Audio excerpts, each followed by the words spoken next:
Bonjour à toutes et à tous, c'est Jenalou et aujourd'hui je vous retrouve pour une lecture d'une petite histoire de Noël.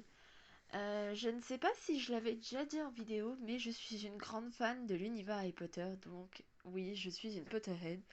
Et aujourd'hui, du coup, ce sera un Dramion où Hermione va passer de sacrées histoires de fêtes de Noël. Il y a 13 chapitres. Je vais voir combien de temps il me faut pour lire un chapitre. Sachant que vous me connaissez, je vais faire quelques commentaires quand même. Donc, à voir. Je pense que la vidéo durera une petite vingtaine de minutes. Donc, peut-être qu'un chapitre, voire deux. Dans tous les cas, même si la vidéo dure 20 minutes mais que j'ai pas terminé le premier chapitre, je le termine. Et du coup, tout le chapitre fera la vidéo. Voilà. Donc, avant de commencer, du coup, l'histoire s'appelle Une histoire de Noël et elle a été écrite par Lee Raverine, comme vous pouvez le voir, et elle a déjà 6,8 kilos de lecture. Et je trouve ça vraiment très très bien. Voilà. Donc, on va commencer et j'espère que ça va vous plaire. Je la découvre en même temps que vous. Avant-propos. Bonjour et bonne Saint-Nicolas. Devinez qui n'a aucune volonté, qui voulait écrire un Noël surprise de Noël et se retrouve avec une histoire qui fait déjà 5 chapitres, qui voulait attendre le 20 pour commencer à publier et s'est finalement dit aujourd'hui ce serait cool aussi. Bref, on ne me changera pas, hein, et donc surprise. Mais en voilà bien avec une petite dramienne totalement imprévue, donc les proportions m'échappent totalement. Je vais donc rester prudente et publier une fois par semaine pour l'instant, du moins tant que je n'ai pas fini de l'écrire. Je vous préviens, cette histoire est totalement fleurette. Fluffette. Il risque d'y avoir un peu de ne nous l'aurons pas et s'inspire des téléfilms de Noël, ces deux saisons. Alors, je sais pas si vous avez compris ce qu'il y avait déjà jusque-là, donc ça veut dire qu'il y aura des passages moins de 18 ans, des passages que je ne lirai pas, évidemment, parce que c'est proscrit par YouTube, et j'ai pas envie que ma vidéo soit banne ou quoi que ce soit. Donc, je ferai abstraction de ces passages-là et je passerai directement après ces petits passages de Le Monde, pour ceux qui connaissent le terme. J'essaye de rendre le tout cohérent, mais personne n'est à l'abri d'un dérapage, donc désolé par avance si certaines choses vous semblent un peu trop hors canon. Sinon, je vous souhaite bonne lecture pour ce premier chapitre et à tous. euh, et à tout bientôt pour la suite. Le monde magique et les personnages appartiennent à J.K. Rowling. Les fanarts de Upstairs Hill, mise en page de moi. Merci Canva.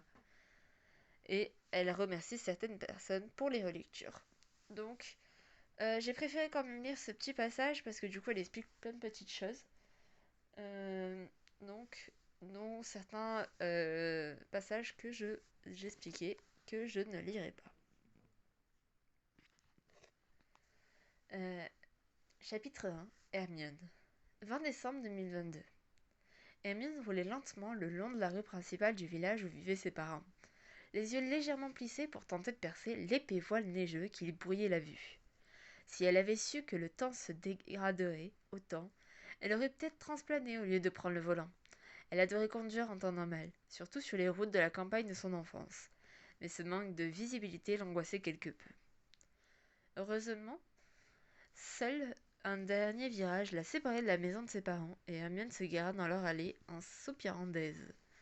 La vue de ces murs, entre lesquels elle avait grandi, lui faisait toujours un bien fou. Elle aimait sa ville londonienne, entourée de ses amis et de ses collègues, mais elle ne se sentait entière qu'auprès de sa famille. Pardon.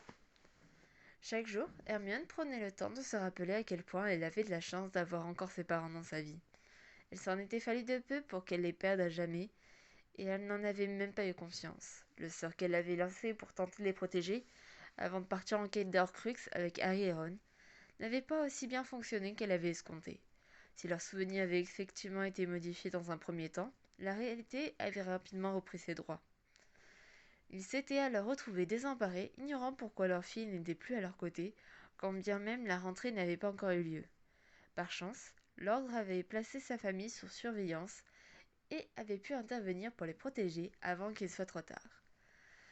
Alors, je m'arrête quelques petites secondes, pas pour critiquer ou quoi que ce soit, au contraire, c'est très bien écrit.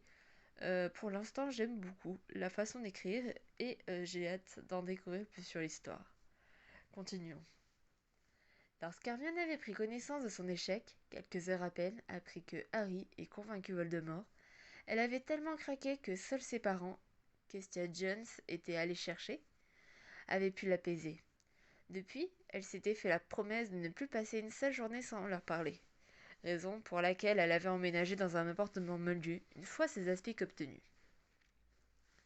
Communiquer avec ses parents par hibou était aussi bien contraignant que chronophage, et l'acquisition d'un téléphone avait grandement amélioré son quotidien.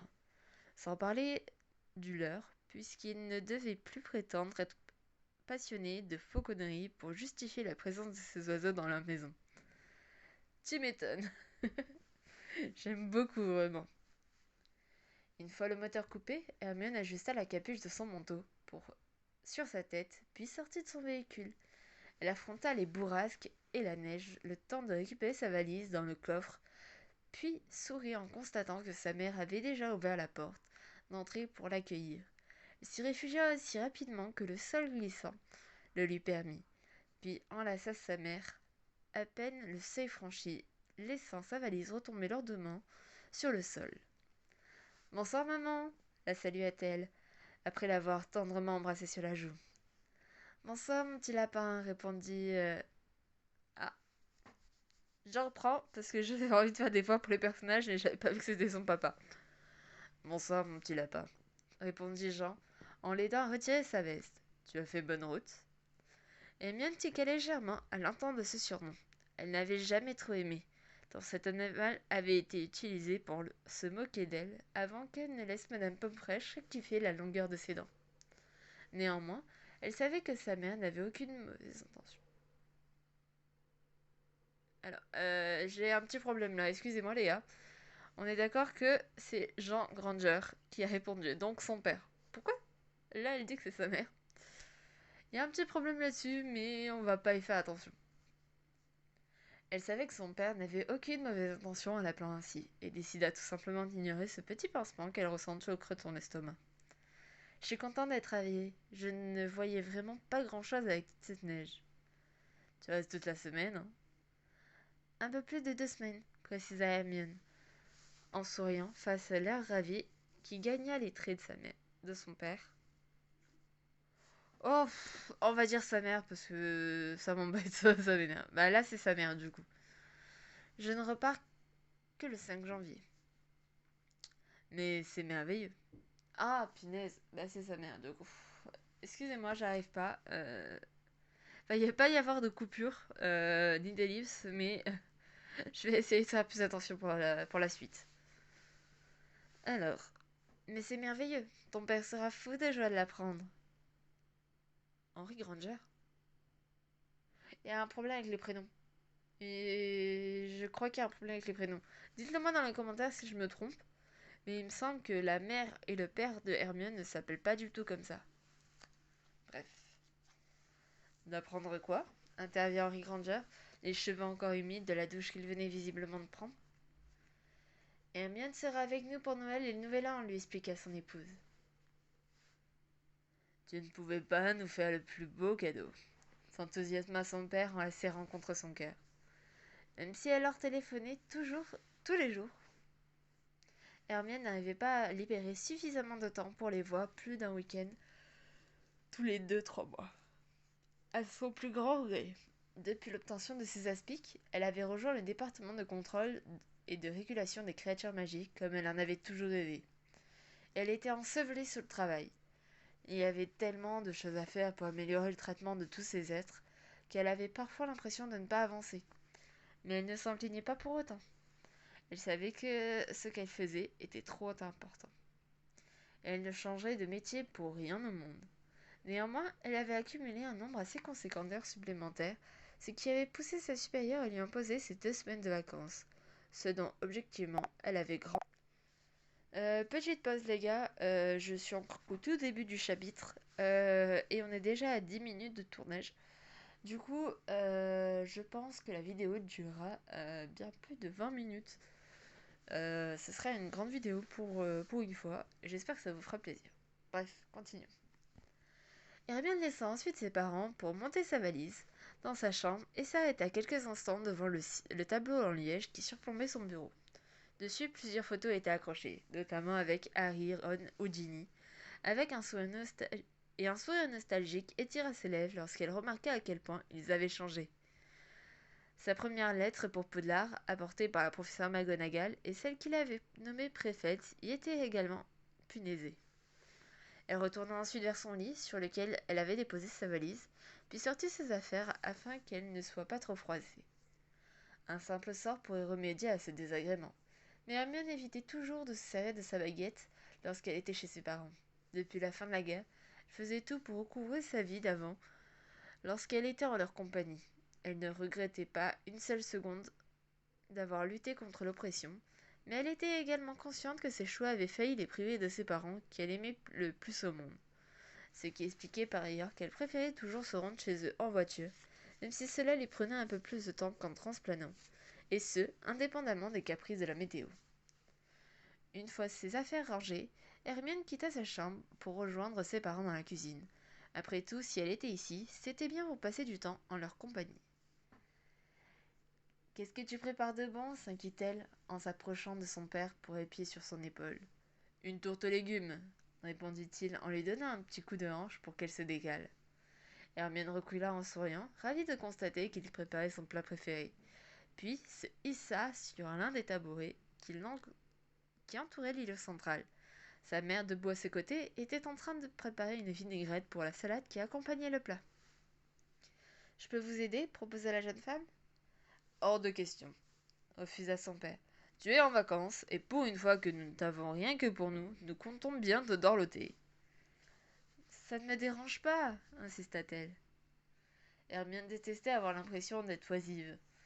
Elle avait des journées tellement chargées de boulot que même une fois rentrée chez elle, fallait qu'elle se maintienne occupée, sans quoi elle avait tout simplement le sentiment de perdre son temps.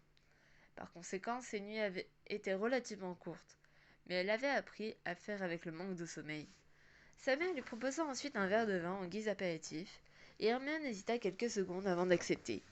Bien qu'elle soit majeure depuis 3 ans à présent, elle était toujours un peu réticente à l'idée de boire de l'alcool en compagnie de ses parents. Sacrée Hermione. C'est une jeune fille vraiment à fond dans le règlement et j'aime beaucoup parce que l'autrice de cette histoire est bien restée dans le caractère du personnage. Bien que dans l'un des films, elle veut ne pas respecter le règlement et c'est très bien aussi. Comment se passe ton boulot l'interrogea son père. Toujours aussi heureuse de travailler. Ah oui, répondit Hermione avec enthousiasme. Actuellement, on essaye de faire modifier la loi discriminante envers les loups-garous. C'est vraiment... Les loups-garous la coupa sa mère. Comme ton ancien professeur. Tout à fait. Une potion a été inventée pour les aider à contrôler leur instinct. L'histoire de pleine lune. Ils peuvent vivre comme n'importe qui. Ils sont juste encore fortement stigmatisés à cause des croyances populaires. Justement. C'est exactement ce qui est arrivé à Remus Lupin. Le fameux enseignant décédé lors de la Grande Guerre, c'est ça insista sa mère. Celle-ci essayait toujours de se montrer concernée par son autre monde, comme si elle qualifiait celui de la magie. Mais Hermione savait qu'elle se sentait souvent dépassée. Lui-même, oui, confirma-t-elle. Sa façon de donner cours était vraiment fabuleuse. Mais il y a quand même dû démissionner lorsque des gens ont su qui il était. C'était d'une injustice. Sa mère lui serra tendrement la main et lui sourit avec chaleur, l'apaisant en quelques secondes. Comme quoi, sorciers ou pas, les humains sont tous les mêmes, Comme quoi, sorcier ou pas, les humains sont tous les mêmes, commenta son père en fermant la porte du four dans lequel il venait de placer la tarte. On passe dans le salon le temps que ça cuise, ce sera plus confortable. Hermione accepta sans hésiter et les précéda dans la pièce pour s'installer dans le fauteuil de son père. Hé protesta-t-il faussement fâché. Désolé, papa, s'excusa Hermione avec un regard qui avait toujours su le faire fondre. C'est celui. C'est celui qui est. Pardon, excusez-moi, les gars. C'est celui qui est le plus proche de la cheminée et je n'ai pas très chaud. Sa mère se leva aussitôt du canapé pour déposer une main sur son front. Tu as pris froid, mon lapin? Non, je pense que c'est la fatigue. J'ai des journées assez longues et des nuits d'autant plus courtes, avoua-t-elle en baissant la voix. Hermione, la réprimanda doucement son père. Nous savons que tu aimes ton travail, mais il faut ménager ta santé. Je sais, acquiesça-t-elle avant de boire une gorgée de vin, mais c'est plus facile à dire qu'à faire. Et nous qui te parlons encore de ton travail, soupira sa mère. À partir de maintenant, nouvelle règle dans cette maison. Interdit de parler de boulot jusqu'à ton départ. Et ça vaut aussi pour nous, appuya son père, puisque nous n'ouvrirons pas de cabinet avant le 6 janvier. Déconnexion totale pour les grangeurs. C'est d'accord, promit Hermione, en riant légèrement. Elle était malgré tout consciente que cet arrangement ne l'empêcherait probablement pas d'y penser.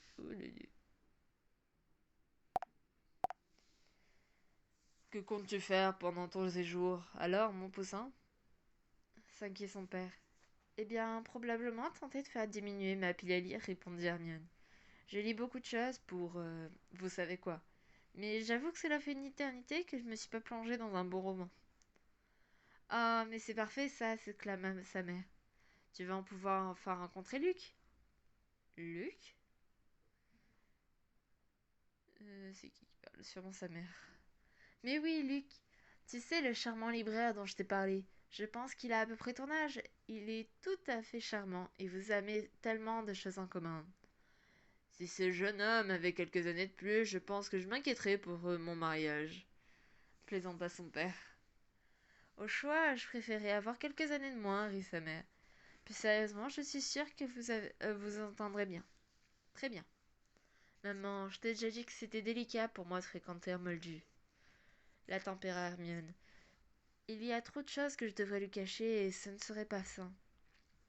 Sans parler du fait qu'elle n'avait absolument pas l'envie ni le temps de se remettre en couple. Mais la jeune femme connaissait suffisamment bien sa mère pour savoir que ce ne seraient pas des arguments recevables à ses yeux. Je n'ai jamais dit que tu devais le fréquenter sur long terme, ma chérie, précisa sa mère avec un sourire en coin. Tu es là pour décompresser, non? Maman s'éclaffa Hermione, surprise de la voir faire un tel sous-entendu. Tu es jeune, tu as le droit de profiter de la vie. Et moi, j'aimerais autant qu'on ne fasse pas allusion à ma vie sexuelle de... Ah, pardon. Et moi, j'aimerais autant qu'on ne fasse pas d'allusion à la vie sexuelle de ma fille devant moi. Bougonna son père en les faisant rire toutes les deux. Hermione a fréquenté Ronald plus de 3 ans et Henry. Je doute qu'il soit resté... Là, là, là, là, là.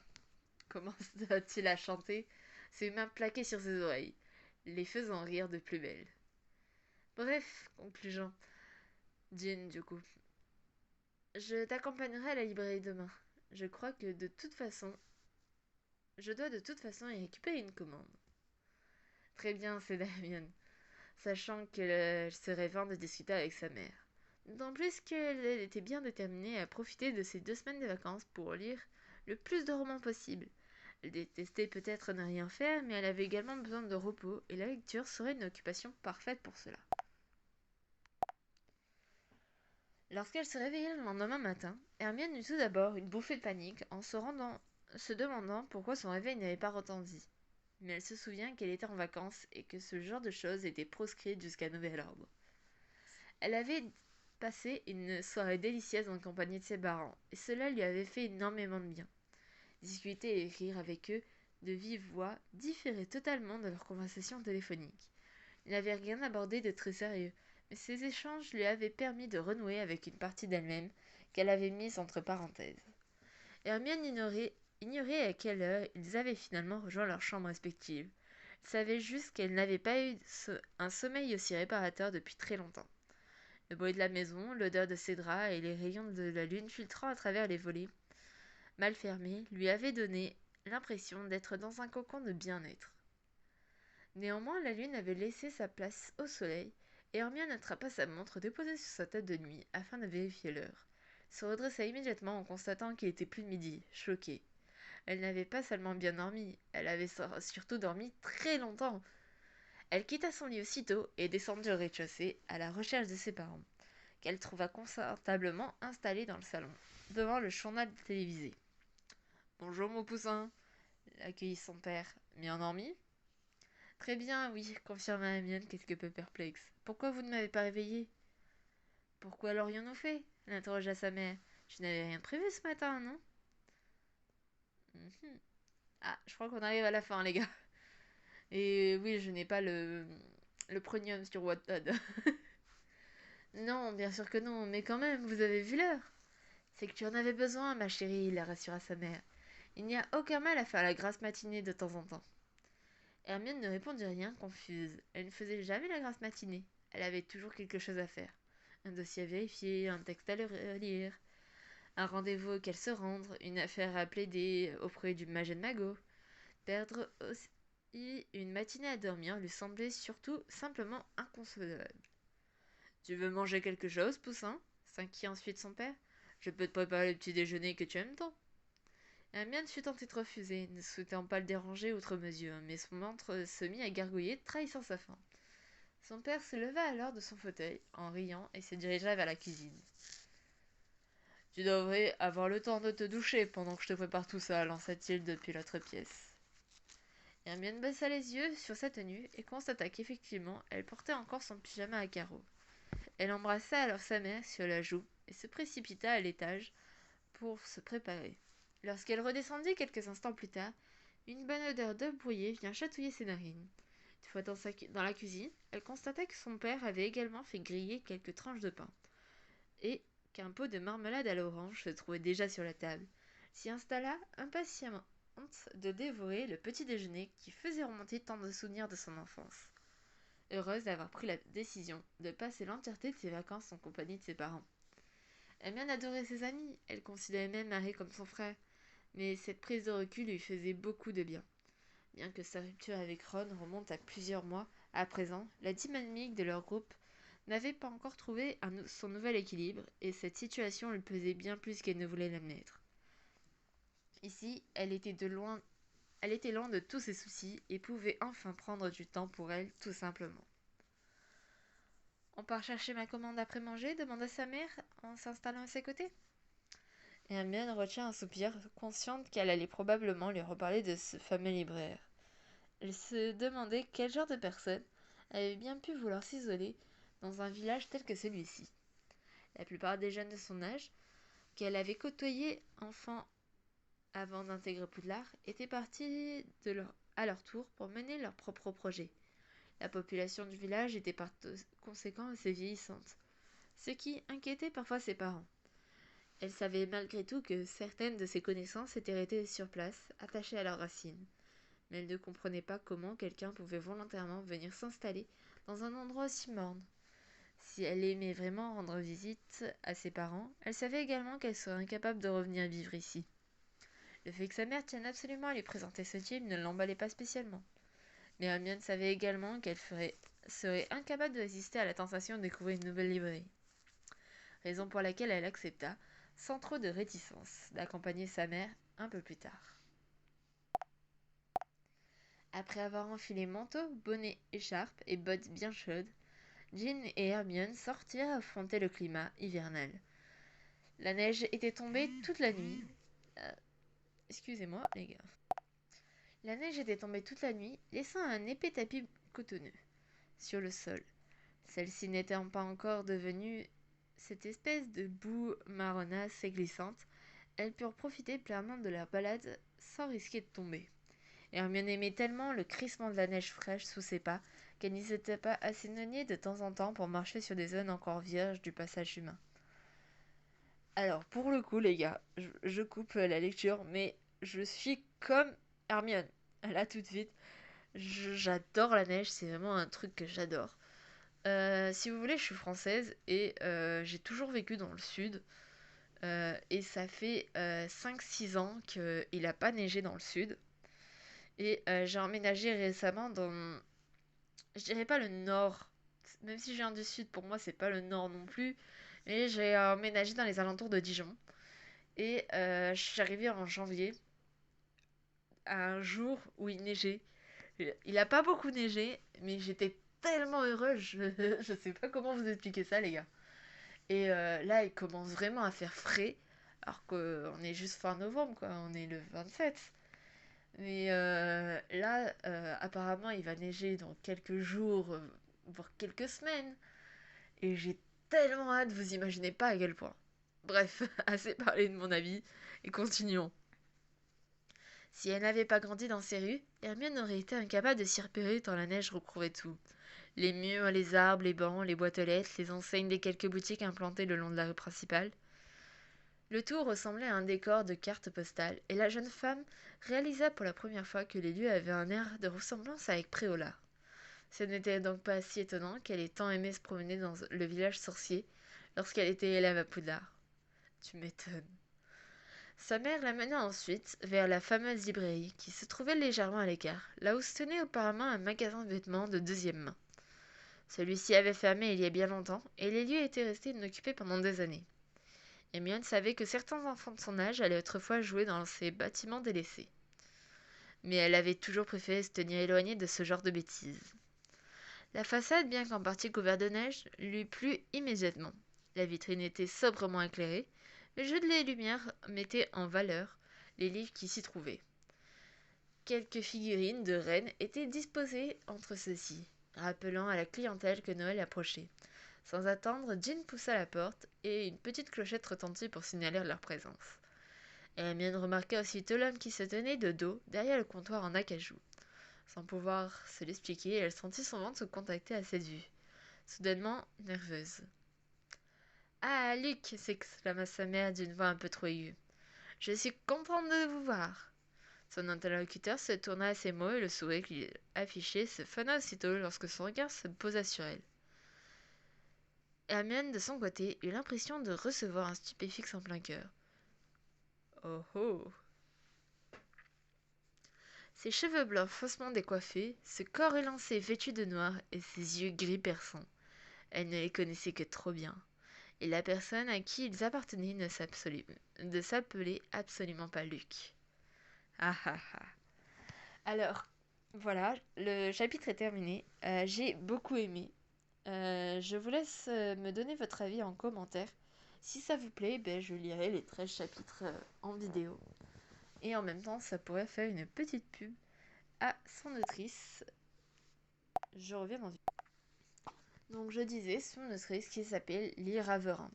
Ou Raverin. Je sais pas exactement comment on prononce son pseudo. Mais son histoire est vraiment très jolie jusqu'à maintenant. Et j'espère donc que ça va vous plaire pour pouvoir vous lire la suite en vidéo. Je vous fais de gros bisous et à très bientôt. Ciao ciao tout le monde.